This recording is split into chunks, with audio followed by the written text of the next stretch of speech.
folks, welcome back to my channel and back to Journey Through the Tarot. This week we're going to talk about our experience with the Moon card, which was very interesting. This journey is based on Dirty and Divine, A Transformative Journey Through the Tarot by Alice B. Grist. She spends a day with each card. I spend a week.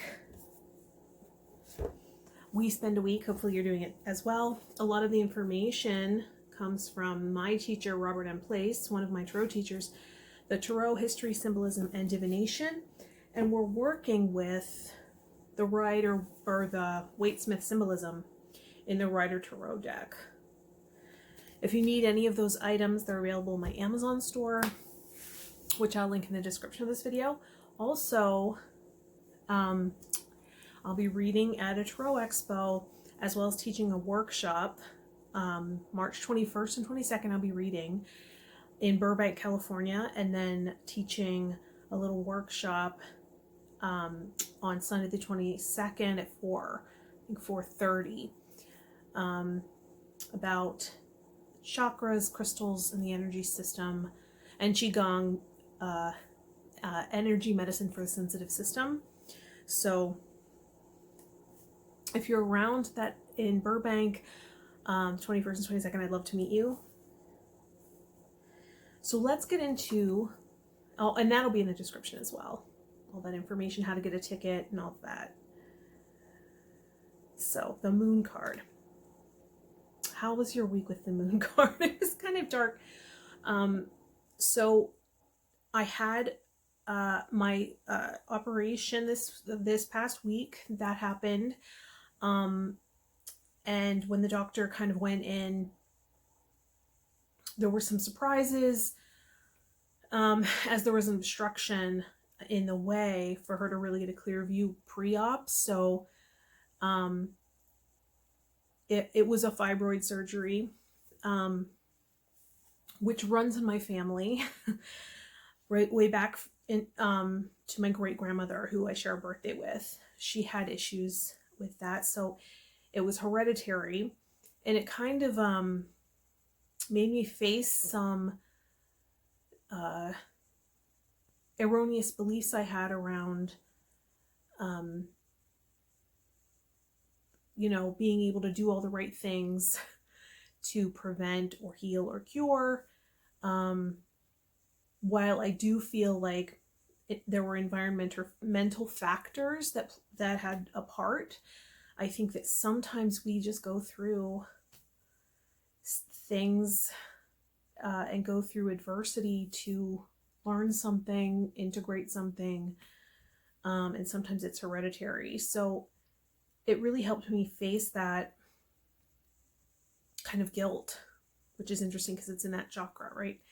The guilt of feeling like it's my fault every time I go through something, right? I kind of had to face that because I was doing a lot of holistic and dietary things to really prevent that from happening, because I knew I was susceptible. So that was interesting.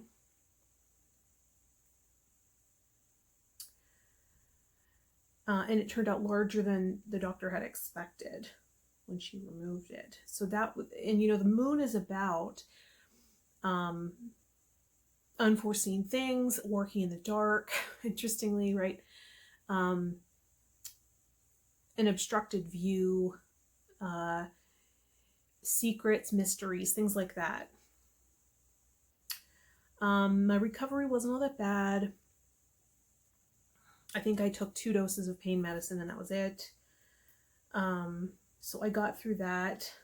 Still have some discomfort and things like that, but I don't really like to prolong pain medicine. I have been extremely tired as I kind of manage the recovery, but I'm mending well.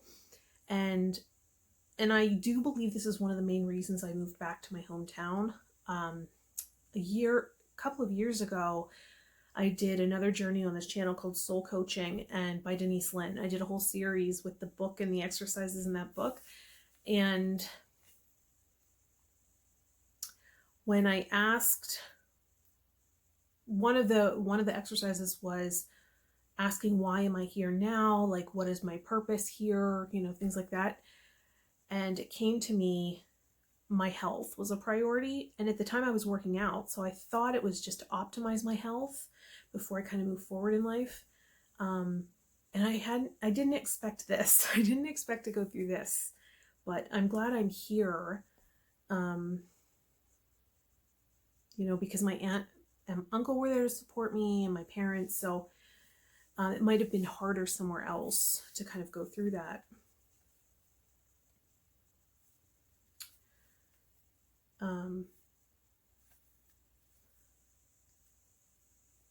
Yeah, and that's pretty much that.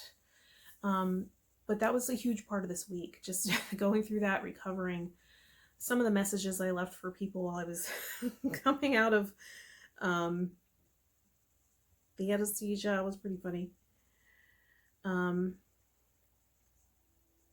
But during this week, I felt like I was in a really dark place, almost like cocooning, or kind of in the basement, right? Where I didn't feel, I felt really isolated. I felt like I do have some medical trauma. So it might have been that, you know, I felt like I was going through the trauma again of kind of inappropriate treatment I've had in the past, or experiences I've had in the past. And so I felt like I went into kind of a dark place mentally this week while I was recovering, probably processing some of the trauma. And I think that's right on point with the moon card. I also missed the first dance rehearsal for the reunion, or the anniversary recital for my dance school. I missed the first, because it was the day after. I missed the first rehearsal because it was the day after my operation.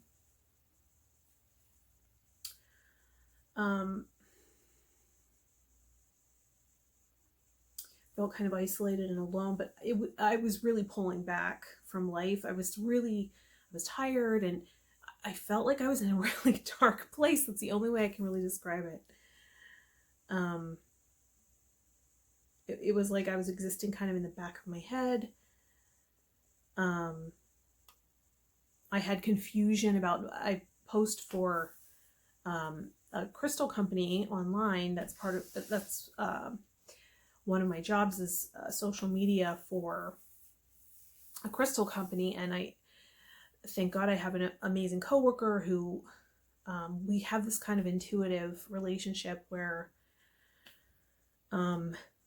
we can sense when the other is kind of not all there, you know, or needs support, and she just kind of picks up the slack, and she's amazing. So I felt supported by her this week, and she's a worlds away, right?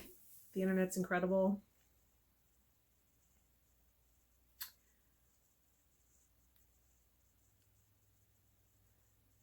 So, and the moon can be about confusion. So that's why I brought that up. She picked up the slack. So I did feel a lot of like confusion, and I felt like I missed some days. I'm not sure if it was the recovery from anesthesia. That can be trippy. I had very vivid dreams this week. I mean, did you experience vivid dreams that felt like visits with loved ones? Some of them were really bizarre, though. Bizarre circumstances, but they were comforting in a way. Like I felt the togetherness in my subconscious through the dream arc. And the moon is about the subconscious as well, dealing with the subconscious. So working out those traumas. But, you know, sometimes for an empath, togetherness is nice, but it comes with its challenges. We need alone time to recover from compassion fatigue and those empathic transmissions to really recharge our own batteries, and to kind of unburden, release the energies we've taken on. And so sometimes it's just easier to connect on a higher plane. And that's what I feel like dreams can do for me. and the moon is about working with that subconscious. I had ordered quartz geodes for the Tarot Expo, and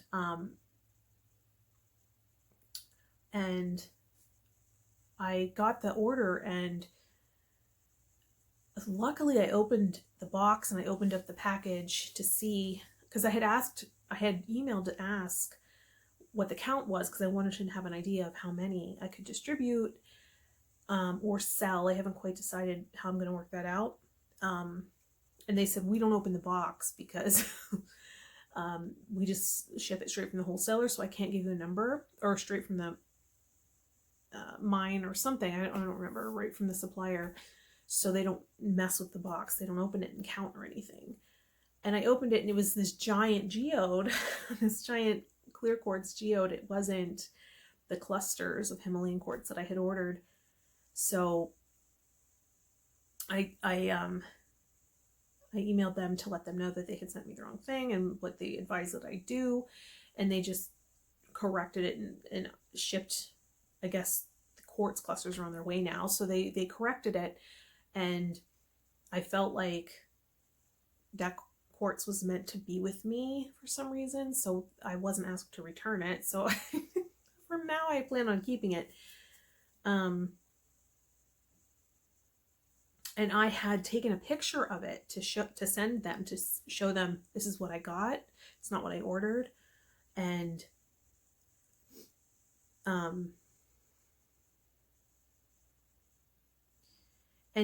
the picture I took, I'm going to show you, there's two images in this picture. I put them together. The first one, I don't know if you can see this, but there's a first picture that was really blurry. And it looks like you can almost see like the aura of the crystal. I don't know if you can make that out, but it's almost like you can see the aura. Let me try this. You can almost see like the aura of the crystal. It just didn't focus. And then the second one is in focus.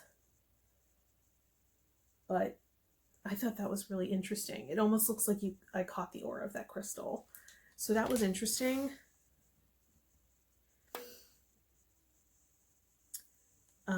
I kept staring at that because I took it with my phone, and my phone doesn't tend to go out of focus. I never have out of focus pictures. So I thought that was really, really, I thought there was meaning to that maybe.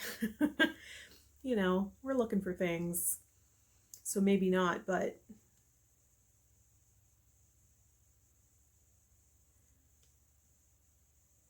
and maybe they'll start counting their or checking what they're sending. So I also had a reading this week with a client that went pretty well, except there was one point where a question was asked and the information was blocked to me. And that only happens sometimes when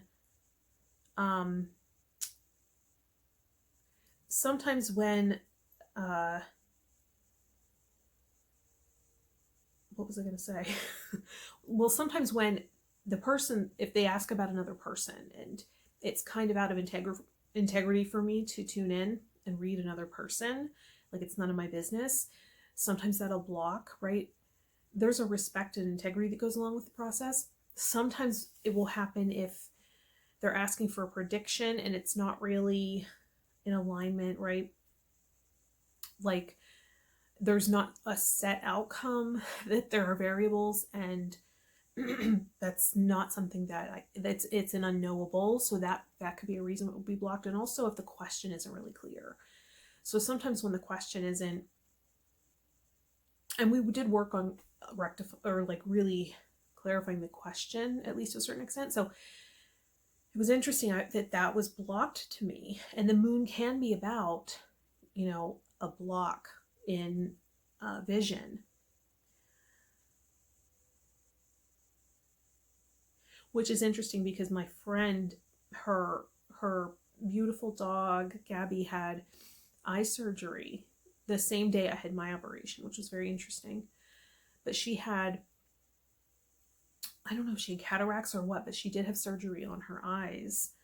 And I felt like, whoa, that's kind of in alignment with the moon card, isn't it? Like, because the moon card is about vision, operating in the dark in a way. And when, you know, we have like a sixth sense around, a psychic sense around vision. So if our actual vision is taken away, sometimes that really enhances our intuition. So I felt like that was an alignment. So I couldn't get a clear view on the reading, like I was just talking about. The message was confused and scattered that I had delivered. And I felt a bit insecure because I had a major healing session recently where I no longer have the tendency to merge with other energies, to have to read them, which was part of the reading process for me in the past, to my detriment. It wasn't healthy. I would always come away with residual effects because of that. So I felt that I was relearning and allowing impressions to come to me. So, which is how it should be, right? Because if we leave our body, it just leaves us vulnerable. And then we can take part in unhealthy things to try to embody. And that had definitely been my tendency in the past. So it was definitely healing, but it created a little bit of insecurity, because, and the moon can symbolize insecurity, because I thought, can I read now? Like, am I still able? Am I still capable? And it's interesting because we had a reading in the past, and after I had that session and I was realizing like I'm different, like my energy is operating differently now, where impressions started coming to me before the reading started, and it didn't come the same way, but they still came and they were still on point. So I had to think back to that, right? And kind of talk myself down a little bit from a little bit of anxiety around that, and shame and insecurity that I couldn't deliver, right? Because, you know, I take pride in doing a good job, and anyone who wants to help other people wants to provide something. So that brought up some insecurity for me. And, you know, we talked about it, and she did acknowledge that maybe it's none of her business to know that answer. And I mean, that's what came to me, is like, I feel like this person's blocked to this, but that can bring up some insecurity for a reader.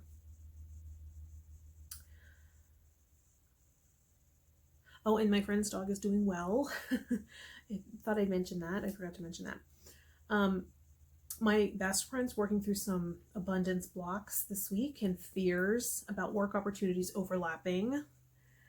He had a realization that when gigs are flowing, they may conflict on the schedule. And he found that when he showed up prepared and ready to work, the other job didn't work against him as far as rehearsal schedule and things. In fact, it may make him seem more in demand than if he was fully available for all rehearsal times. He was offered another show at one of the rehearsals. So working with the subconscious came up, and seeing it play out in life, right? This is how we work with it sometimes. If we can be mindful in everyday life and see how things are playing out outside of us, and kind of grapple with the things that are shifting internally as we kind of acknowledge if things are shifting and changing outside of us, right? That's why it can be scary. We don't really know what's going on. We have to address those things. But we have really mindful conversations. So he always supports me and I always support him. It's just been like a crazy busy week for him, as his schedule is packed with, we had been doing abundance work together. And his schedule is just like gig after gig after gig, which is great because that was a fear of his. And it was almost like one of his day job took away some of his hours, took away some of his pay. And so that created fear for him. But it really was making room for him to actually live out his purpose. And I think he's able to see it that way now. But at the time it was just very scary because he's like, I'm living alone. I have to pay all my bills. So he also acknowledged that this week he's feeling an effortless quality showing up with regard to work. And I agreed that there's kind of less of a sense of struggle and strain with work. I had also watched a Teal Swan video earlier this week about feeling connected to the people around us, and that we oftentimes feel isolated even in the same room with other people. And that's part of the problem that we're experiencing as humans, this disconnect. My interest was really, like, I'm a believer and I'm really interested in mediums. And so I was just, as I was like kind of resting and recovering, I was just binge watching mediums. It started with Monica the Medium. I don't know her that well, but something played on YouTube or something popped up and I was like, oh, interesting. And I have a memory from a past birthday. It was kind of a weird memory around that show, but I just learned this week that she's from State College, which is 45 minutes away from me. Or that she's not from there, but that's where the show was filming.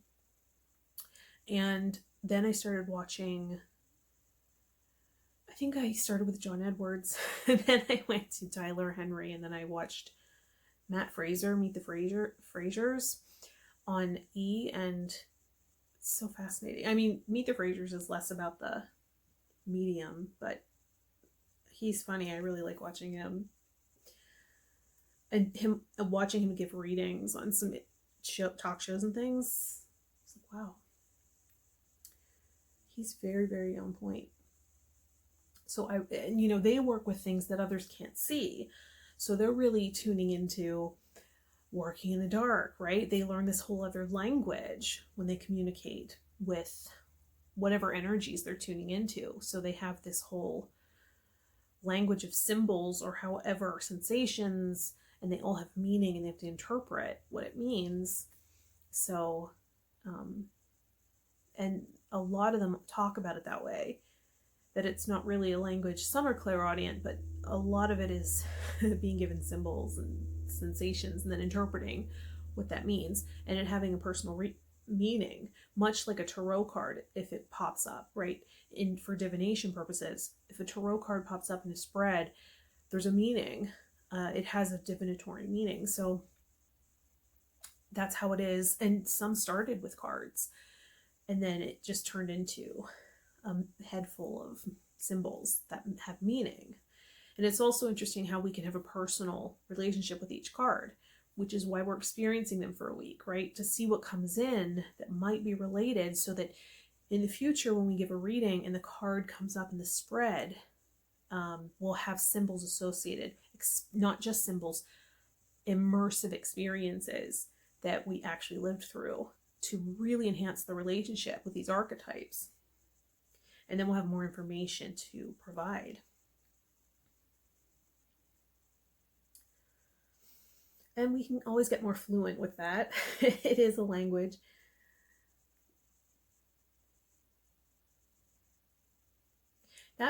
Watching the mediums was healing for me. Just, it made me feel more connected. Made me think about my loved ones on the other side and how I do still feel connected. I don't really communicate with them. I do sometimes.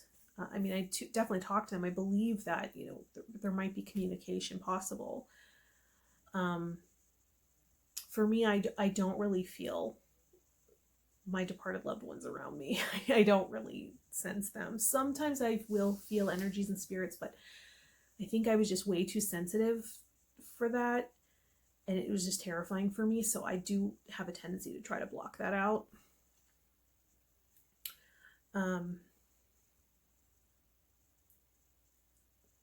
Because I'm more of a feeler, and it's just a creepy feeling. So I think I have learned to kind of tune that one out. And then my friend sent me a meme it was a quote by someone named Phil Good, and I just think that's probably just a funny name to sound like feel good, but that was who was quoted saying, "Doctors study medicine, teachers study education, and healers study darkness." I thought that was so on point with the moon. Right, we can't be afraid of the dark, can't be afraid of the darkness in people, in life. I did watch a documentary. There's a lot of good stuff on Entertainment. There's 2 medium shows. There, in True Hollywood Story, there was something about cursed films, like horror films, how they're cursed. Yeah, I definitely felt some odd energies while I was watching that, so that freaked me out a little bit. But I definitely feel that way, that weird energies can be attracted to stuff like that. So I did kind of go there this week. I was drawn to stuff like that this week for sure. It felt like a very dark time where I was facing some inner darkness, like my own shadow, grappling with when you're kind of taken out and you have to recover and rest, feeling like your worth and value is associated with productivity. And it was very hard for me to feel good about myself and rest. So I had to work with that. I had to really wrestle with that. But because I'm willing to be present to those dark places within me is why I can lovingly witness other people in their process, right? Which is one of my gifts as a healer, as far as a spiritual coach or whatever. When I work with clients by phone in conversation, I feel safe going with them into those dark places. It doesn't intimidate me because I faced a lot of it in myself. And it's not about being perfect and having integrated everything and addressed all your wounds and everything. You're never going to be there, right? You're in process still. We got to do the work while we're in process too. But because I faced a lot of my own, I'm able to go there and be there with others who are doing the same, and shine a little bit of light, illuminate some of that. And interestingly, the whole approach of the feeling of not feeling worthy because I was taken out and I was resting, recouping, and I just felt like my mind wasn't all there to kind of really be productive and get like the pending projects list just keeps growing, and like creative ideas are constantly coming in. I just have like this pending list of things I have to do, but grappling with not being associated with doing, right? Like, what does it mean to just be? Is that enough? Like, what is life? Like,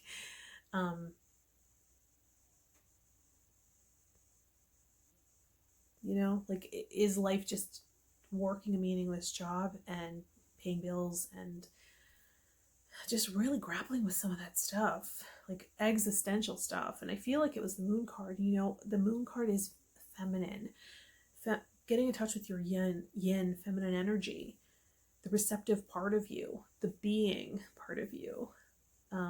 There's inherent worth in being. So the trouble can come when we associate our worth with other things. And I think I wrestled with that a little bit this week, right on point with the moon card. It's full moon in Virgo, and I was outside, and that moon, I'm filming this on the 9th. So earlier this afternoon, I'm on East Coast of US. Earlier today was the full moon in Virgo, and it brought up a lot of this stuff, I think. Which, crazy that it fell in the moon week, right? This process never ceases to amaze me. It made me feel like we're on point here. Here's a good synchronicity to let me know we're right on time. Yes, we're flowing appropriately.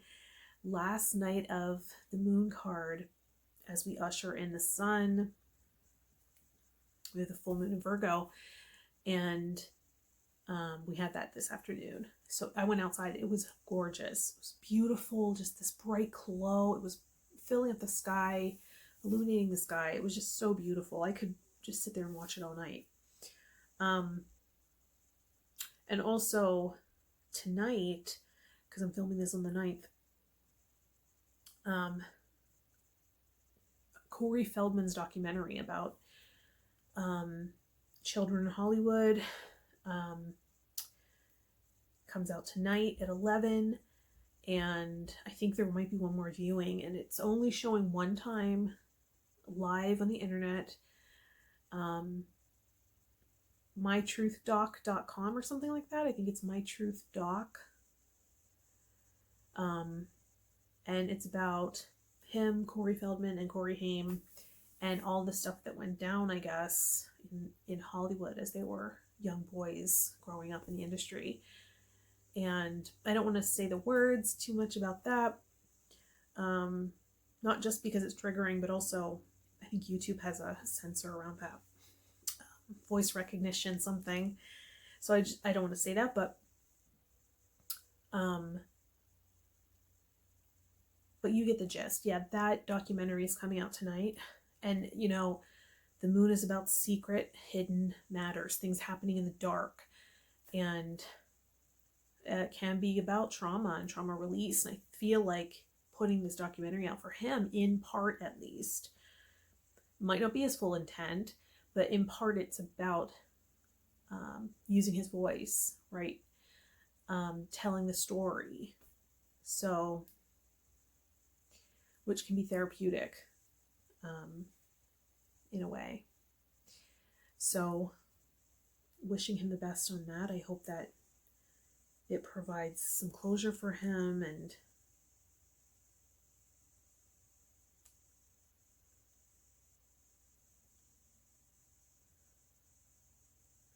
yeah, and then the last thing I wrote was about the geode, but I already showed you that.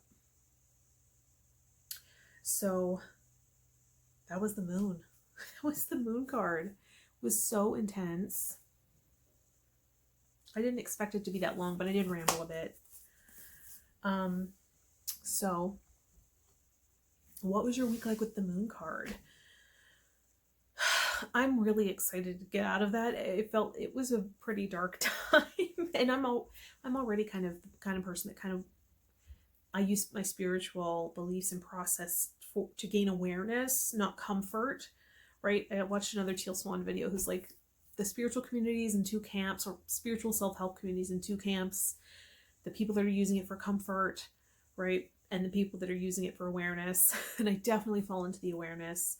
I don't expect life to always be good, always be happy, always be comfortable. I'm willing to wrestle with that darkness.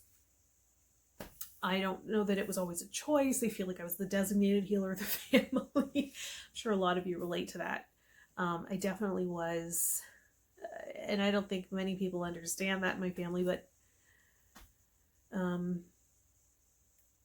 you got to live your purpose. What else are you going to do?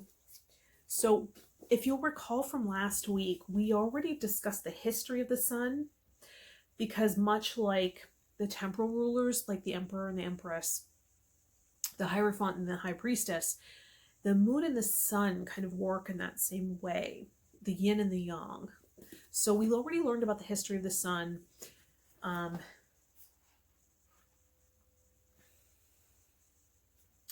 So we'll go straight into, and just watch last week's video about the star if you're in, about the experience with the star, and then introducing the moon if you want the history of the sun, or pick up this book, right? The Tarot History, Symbolism, and Divination by Robert M. Place. This is a great book, full of information about the history of each card. It's just, and the symbols. So let's get right into the Waite-Smith symbolism of the sun. Although at times the Golden Dawn's correspondences for the major arcana seem symbolically strained, the Golden Dawn's correspondence for this card is the sun. An obvious choice. The Waite-Smith card retains the walled garden of the traditional Marseille card, but instead of the two nude youths, there's only one riding a horse and carrying a red victory banner. The figure is based on the sun card in the older Jacques Vieilleville Tarot. The human-faced sun casts 22 rays, one of which at the top is half obscured to make room for the Roman numeral. This may correspond to the 22 cards of the major arcana, which may also be thought of as rays emanating from one glowing truth. The 4 sunflowers are the earthly reflection of the image of the sun, and they may be seen as the 4 minor suits and as the fourfold world of the 4 elements, the 4 directions, and the 4 seasons. The embryonic crustacean of the moon card has now been reborn as a child and is departing this tarot garden to share his joy with the world. The earliest printings of this card include the word love, discreetly inscribed in small letters under Smith's signature on the wall in the background. With this detail, it seems that Smith was reiterating the feeling expressed by her drawing. The red feather connects the child with the sun and with the fool, who has the same feather.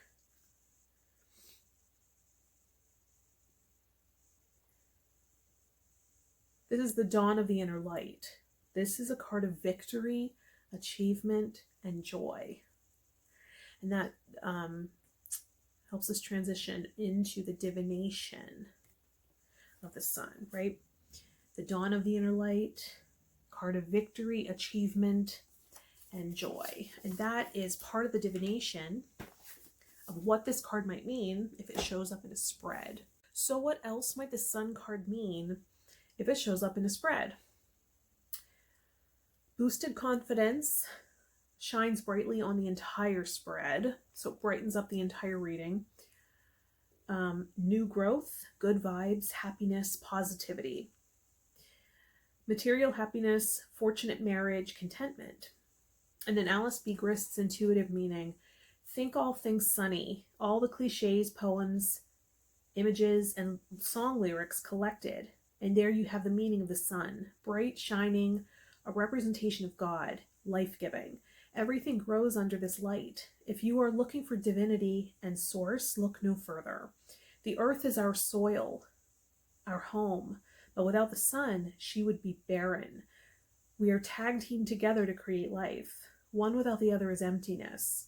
We exist in a perfect dualism of happy accident or lovely design. The sun allows for us to see, to move, to be. He touches our dirt and up springs miracle.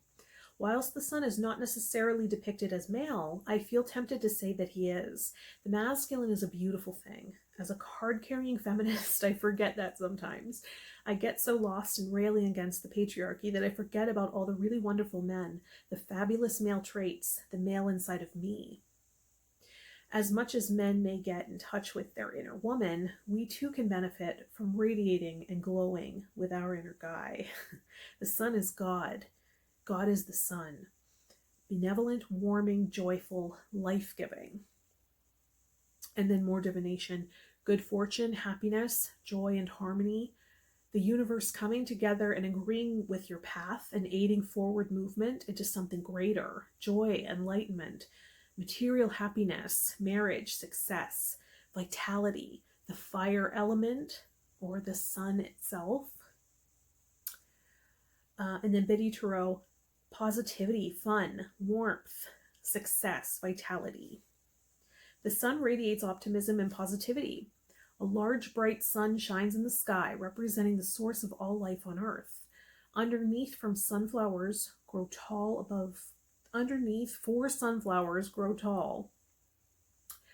above a brick wall, representing the 4 suits of the minor arcana and 4 elements. The child represents the joy of being connected with your inner spirit. His nakedness is a sign he has nothing to hide and has all the innocence and purity of childhood. The white horse is also a sign of purity and strength. And more meaning, success, radiance, abundance. Gives you strength and tells you that no matter where you go or what you do, your positive and radiant energy will follow you and bring you happiness and joy. People are drawn to you because you can always see the bright side and bring such warmth into other people's lives. This beautiful warm energy is what will get you through the tough times and help you succeed. You are also in a position where you can share your highest qualities and achievements with others. Radiate who you are and what you stand for. Shine your love on those you care about. If you're going through a difficult time, the sun brings you the message you have been waiting for, that things will get better, a lot better. So that's the meaning of the sun. So let's play a little sound, the crystal singing bowl, and integrate further the moon experiences, that immersive experience with the moon card, and usher in a week of vitality, warmth, joy, success. Warmth, did I already say that? Yeah, I'm ready to get out of this kind of foggy feeling. A lot of pressure and tension in the head. A lot of stuff rearranging up there with the moon. So I'm excited to get into the sun week. So let's do that. Let's integrate the moon lessons. So we have that on a deeper level. And then usher in the week with the sun using the sound. You might want to close your eyes and get in touch with your breath and that intent to integrate deeply, as well as send out the intention for synchronicities for the sun to come in. Let's connect with the sun this week.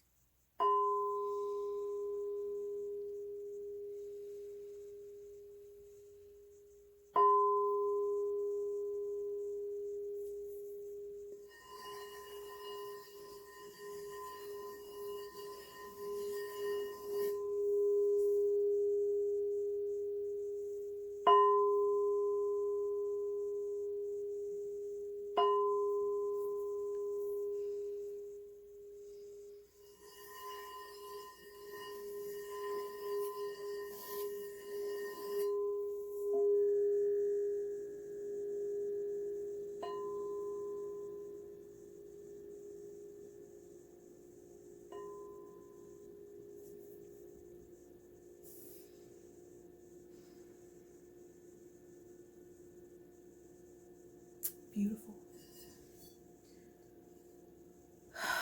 Wishing you a beautiful, bright week with the sun. I